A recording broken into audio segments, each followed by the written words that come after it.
Allahu Akbar. Allahu Akbar. Allahu Akbar. Allahu Akbar. Allahu Akbar. Eşhedü la ilahe illallah. Eşhedü la ilahe illallah. Eşhedü Muhammeden Resulullah. Haydi selam.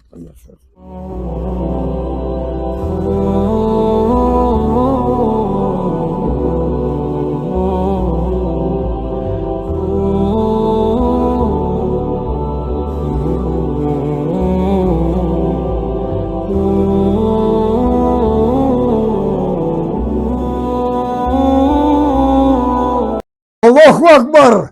Bismillahirrahmanirrahim. Subhanallah. Velhamdülillah. La ilahe illallah ve Allahu Akbar. Allah uluk. O Kazak'ım, elim yerim, Kazakstan'ım, ben İslam'daki Müslümanlarım. Kalkın, tındağınlar. Kazak halkının, Kazakstan'ın, yerimizin, namusun Allah'ın arkasında 27 dünyasını tatmışta götürgen Atan Kazakistan Beymişlerinin kolbaşısı Arattan İslam'ın yetekçisi Allah'ın kışkantay kulu ben Kajaman Tayası bek babam Han babam Tursukan Oluşuz Kanlı Katakan Taşkentli Biligen akşaları boğan Nağaşı babam onu kazattım Batır Kalanbay Mayman Ekşi Nağaşı babam Konrad Türkübay Alfamız Batır Anam Zor Evliye Oğuz Kazakistan Kenes Şardıra Kazılkın Biletin Kustumaz Anam Marhum İmandı Bolgır Soğanamın aytkanı kendi bir 48 yılı bulat kaçmağına İmadı olsun Allahu Akbar olsaydı. Anamın vasiyetinden jeti ultuğan atı kısılmaz anam. Yeline Şardırağa, Kızılkumbuğa, Javşıkumbuğa sır derencesine aparıp, koyup, asın, kırkın. Şardıra'da, Almat'ta üydü, talayla ötküzüp, anamın armağından babaları armağın. Dünyada Kazakistan, Beylut, İslam tuğutur. Yeni yerde bugün Asya, Afrika, Amerika tek Allah götürdü. Kaşamantaydı. Tek Allah'ın arkasında ben dünyada çıktım Allah'ın kolduğumdan anamın, atalarım, babalarımın armağımın. Kalkım. Bugün 34 yıl oldu. Buna 2025 yılı 29 Тамыз, я специально говорю и на русском языке. Слушайте казахстанцы, казахи, мусульмане и православные. Аллах велит, говорит только правду и только истину глаголит. Вот 34 года назад Аллах дал нам возможность закрыть чудовище 20 века Семипалатский ядерный полигон и атаковать другие ядерные полигоны во всем мире. В 50 странах мира Аллах дал нам вдохновение, поддержку, подняв знамя Казахстана и антиядерной борьбы. В 50 странах мира, кроме Австралии, Америка, Азия, Африка, особенно мусульманские страны, Мекка, Мадине 10 раз, в Москве на Красной площади, в Париже над Эйфелевой башней, перед Триумфальной аркой. А сейчас еще раз показываю газету, чистую газету, правду и только правду. Голос народа, Семипалатская газета, вот, городская, которая сообщает заявление командования Семипалатского ядерного полигона от 28 августа 1991 года. Читаю досконально.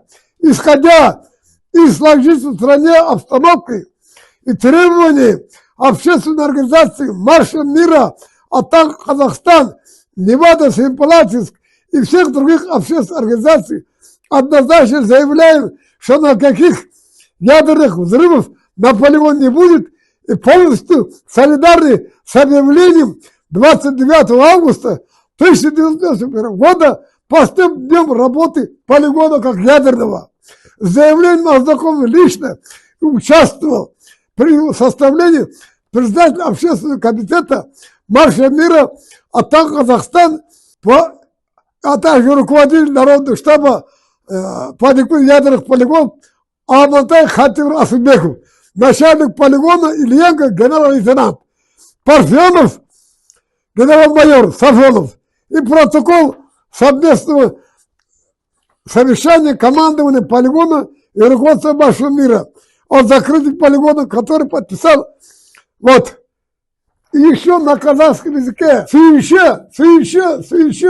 Семей ядерных полигоны ядер жарысы мәңгі бақыт сақтады. 29 тамыз аждаһаның ақыры күні Семей Невада аттақ қоғамдары барлық үлкен жеріс кетті. Полигон жабылған 90 жылы мамыр айында 7 күн ас бердік. Түркістанда 100 мың адам өтті 7 күн.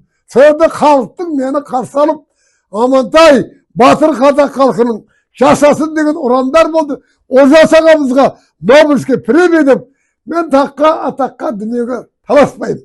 Осы үйде 55 жыл тұрам. Семей полигон жабылғаннан кейін осы үйде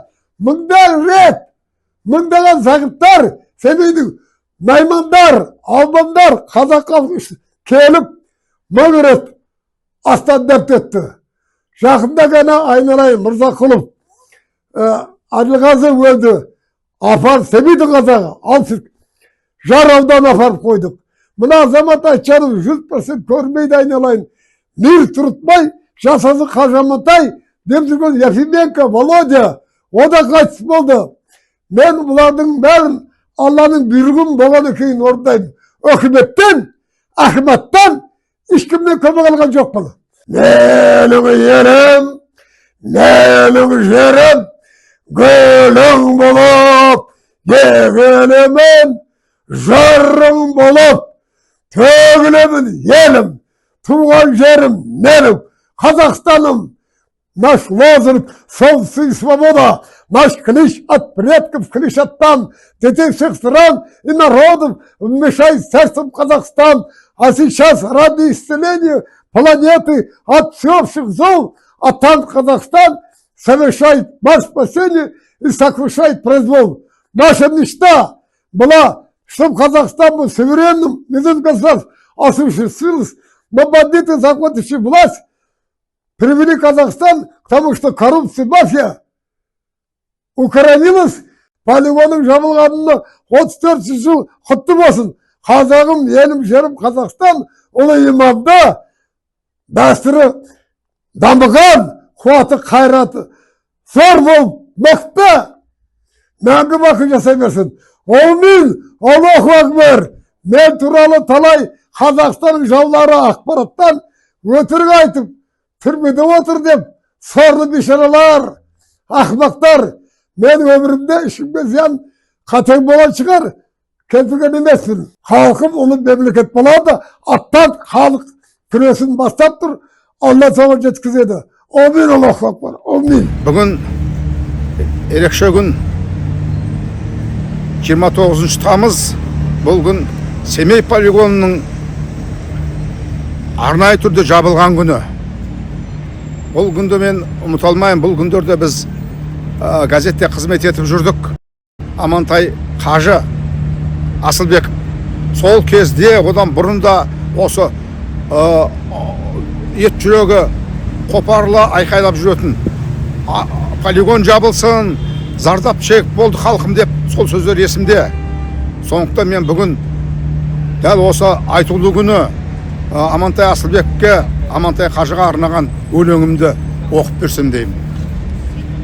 Бетін айтып биліктің озбырлығын, тәуелсіздік босағасын аттаған сонау 1991 жылдан Семей полигонын жабуды алғашқылардың бірі болып көтеріп, әділетсіздік атаулыға қарсы шығып, аш шындықты жасқанбай айтып келе жатқан аттан қозғалысының жетекшісі Амантай Қажы Асылбековке.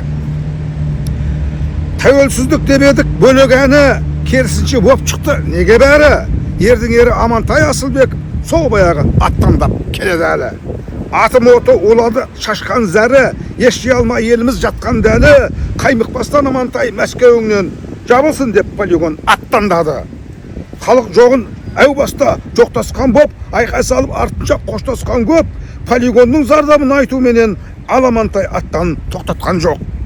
Бәр астырттың жалғасқан баяғы жең, қанатында жемқорлық жаяды кең, Амантай оларды жәри етіп көзге шығып келеді таяғымен. Ымырайды уақыт деген жүйрік, жемқорлықты шықпайдау тежер бұйрық. 35 жыл мұңзарын Амантайдың естібеген бұл еткен керең билік. Елді тонап ашкөздер пайда көрді, талай-талай жоқ қылды қайран ерді, таланттараж болуда бар қазынан, аттан жемқорлық жайлады елді.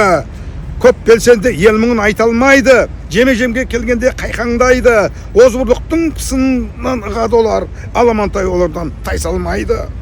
Әділ қоғам әр елдің бастарманы, ел намысты еркек қой тапталмауы, жан жүрегі шырылдап қартабыздың еріккенін емес ау аттандауы. Батыр сынып әу баста қолдағанды, талай екші жүзділер жолда қалды, талайлар сатылды ақша үшін, дүние байлық емес қой ол да мәңгі. Қайран елім аяусыз таландың да, қандай күндер білмеймін бар алдыңда. Игілігін халықтың тонағандар қалай жауап береді аралдында. Баяу жылжып барады жаңа ғасыр, әділ заман бұл елді табады ақыр. Аттан, қамалсын диктатор деп Амантай аттандап бара жатыр. Бүгініне сенім жоқ алаң жұртым, ертеңінен жақсылық хабар табар мүмкін. Бетін айтып биліктің озбырлығын Амантай ағамыз аман жүрсін.